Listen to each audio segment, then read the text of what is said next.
Okay, so this song sprung into my head after I'd done the video about self-care and about saying that looking after yourself and looking after your body is important, because otherwise your mind, your soul, and all the things that make you you have nowhere to live. And no matter how imperfect you are, or everything else around you is, it is important to love it and look after it. So this is going to be Tim Minchin's It's Not Perfect, because it speaks so much about what we need to do for ourselves and our lives.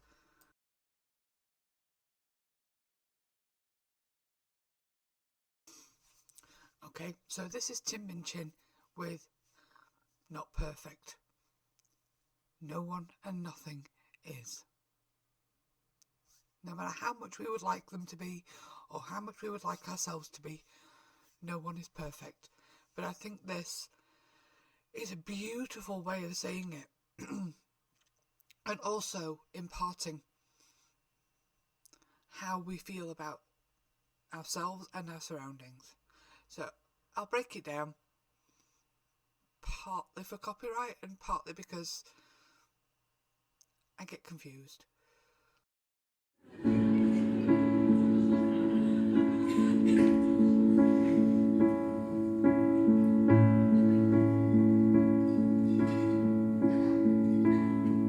This is my earth, and I live in it. It's 1/3 dirt and 2/3 water, and it rotates and revolves through space at rather an impressive pace, and never even messes up my hair. And here's a really weird thing: the force created by its spin is the force that stops the chaos flooding in. This is my earth, and it's fine. It's where I spend the vast majority of my time. It's not perfect, but it's mine. It's not perfect.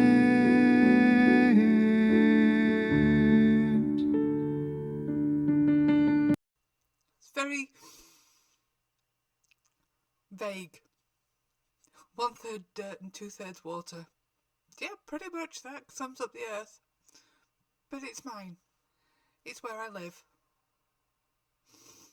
Where he spends the minority of his time, I'd love to know, but it's where we spend the vast majority of our time.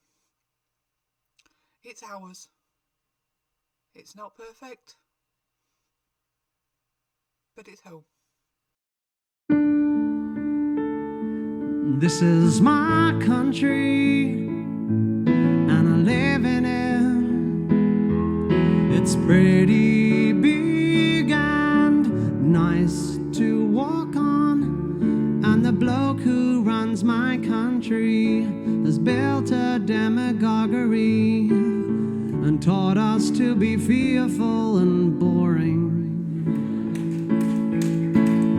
And the weirdest thing is that he is conservative of politics, but really rather radical of eyebrow. This is my country, and it's fine. It's where I spend the vast majority of my time. It's not perfect, but it's mine. It's not perfect.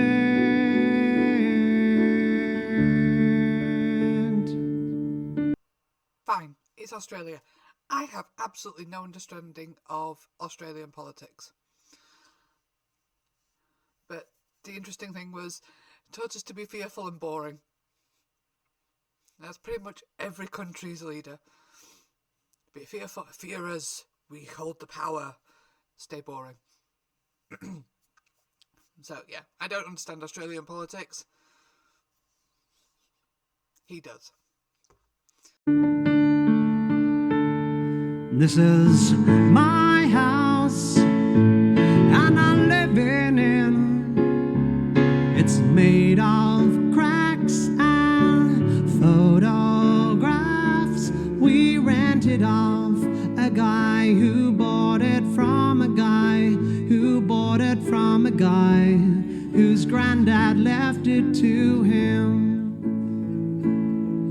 And the weirdest thing is that this house has locks to keep the baddies out, but they're mostly used to lock ourselves in. This is my house, and it's fine. It's where I spend the vast majority of my time. It's not perfect, but it's mine. It's not perfect, but it's mine. Now we're getting on to the personal stuff. This is my house. And he draws attention to the imperfections of it. It's made of cracks and photographs that we filled it with, our memories. And the house itself has memory. They rented it from a guy who bought it from a guy whose granddad left it to him. The house has memories and imperfections built into it that have seeped into it. It's not perfect, but it's where he spends the vast majority of time. Okay, some of us don't. Some of us go out to work all the time. I have a different perspective. I spend the vast majority of my time in my house just because I don't like the outside. Although I'm starting to change that. But some people go out all the time. But it's home. It's where we come back to. It's where we feel safe. And he says there are locks to keep the baddies out, but it's usually used to lock ourselves in. And that can be a good thing and a bad thing. Sometimes being able to lock yourself in just makes you feel safe and whole and complete. It doesn't matter how imperfect it is, whether you have a problem with tidying up or you really need to sort that second bathroom out. It's not perfect, but it's home. It's mine.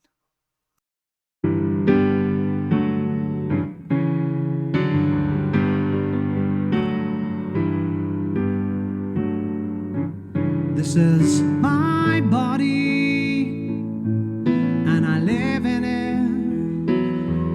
It's 31 and 6 months old.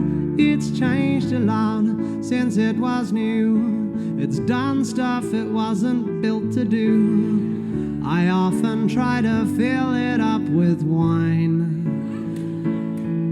And the weirdest thing about it is I spend so much time hating it, but it never says a bad word about me. This is my body, and it's fine. It's where I spend the vast majority of my time. It's not perfect, but it's mine. It's not perfect.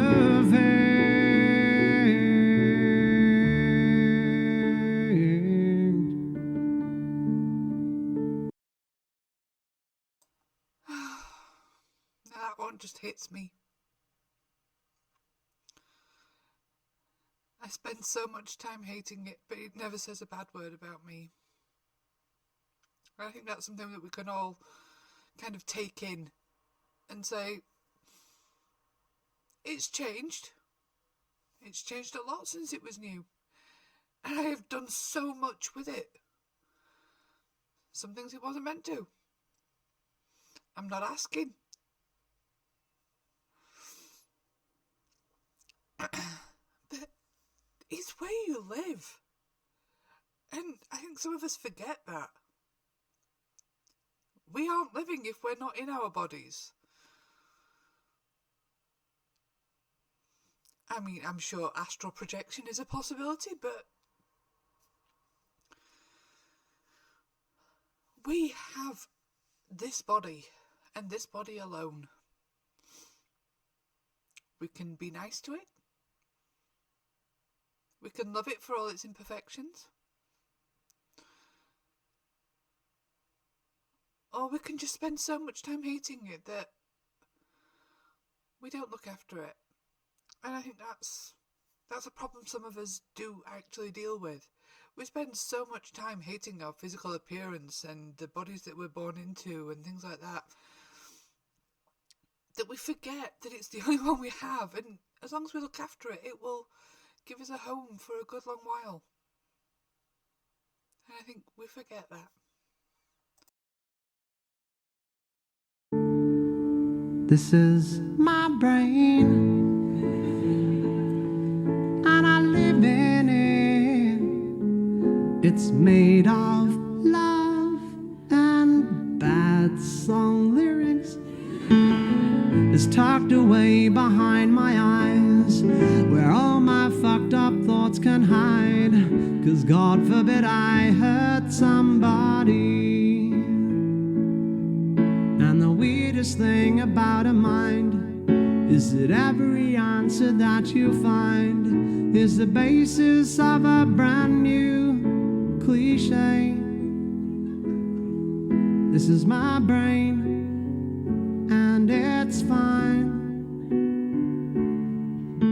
It's where I spend the vast majority of my time. It's not perfect, but it's mine. It's not perfect, but it's mine. It's not perfect. I'm not quite sure I've worked out how to work it. It's not perfect, but it's mine.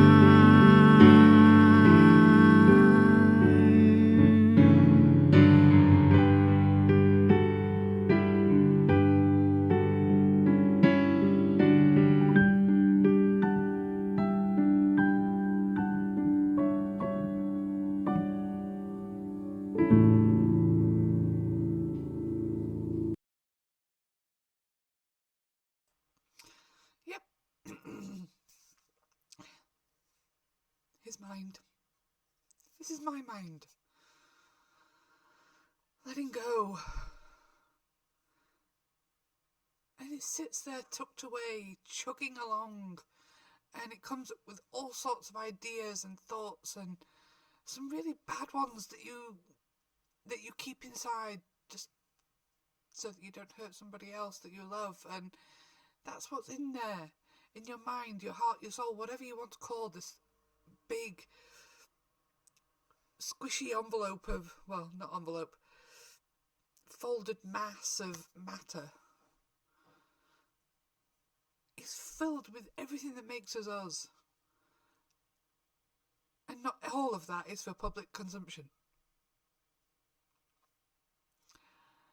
But something I missed in the previous verse about this is my body, he doesn't say it's mine. He says it's fine. It's not perfect. This is my body, this is my mind, and it's fine. And there's nothing wrong with just being fine. Unless you listen to Aerosmith, but we'll go another way direction with that. So it's just okay. And I can live with that. I can love it for all its imperfections and its weirdness and all of that. And we forget so much. And even though he's using it in a comedic sense, that actually makes it hit harder because you laugh at it because it's true. You laugh at it because it actually hits you where you live. And then if you switch this entire song around, I put the last verse first and the first verse last. It's also about not just loving who you are and where you live and wanting to look after it. It's about taking responsibility for just bigger and bigger parts, because they're all part of somewhere that we need to live.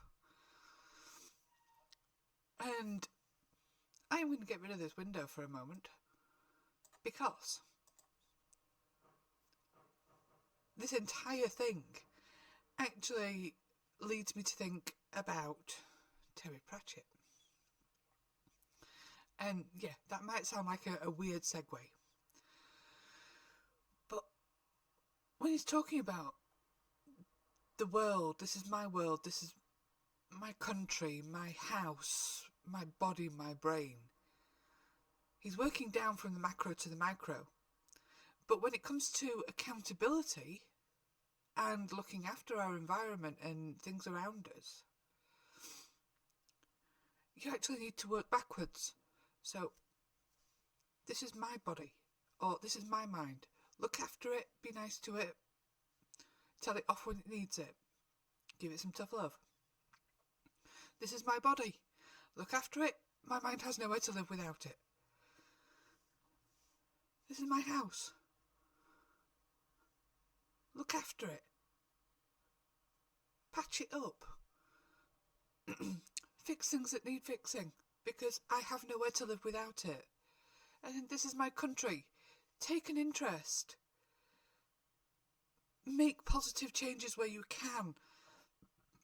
Vote appropriately. Although that seems to be a completely pointless exercise at the minute, because they're all as bad as each other. But use your influence, if you have any. Get involved. And then, this is my earth. We have nowhere to live if we don't look after it. If we let it fall into disrepair, abuse it, things like that. And there's a quote from, I believe it's We Free Men.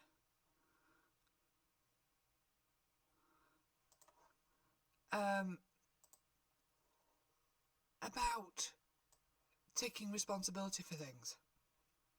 And actually, We Free Men is pretty much a kid's book, but it has some very important themes in there. And I'll read it to you from Goodreads, and I'll put it into the comments. All witches are selfish, the Queen had said. But Tiffany's third thought said, then turn that selfishness into a weapon. Make all things yours. Make other lives and dreams and hopes yours. Protect them, bring them into the sheepfold, walk the gale for them. Keep away the wolf. My dreams, my brother, my family, my land, my world. How dare you try to take these things away from me, because they're mine. And if we all thought like that, the world would be potentially much nicer, because we would all be taking responsibility. So it's like, I love my world, I love my home, my country, I love my home, I love my body, I love my brain. Keep doing it. It is wonderful. They are all necessary for our survival. So there's my rant over with, and interesting segues apart.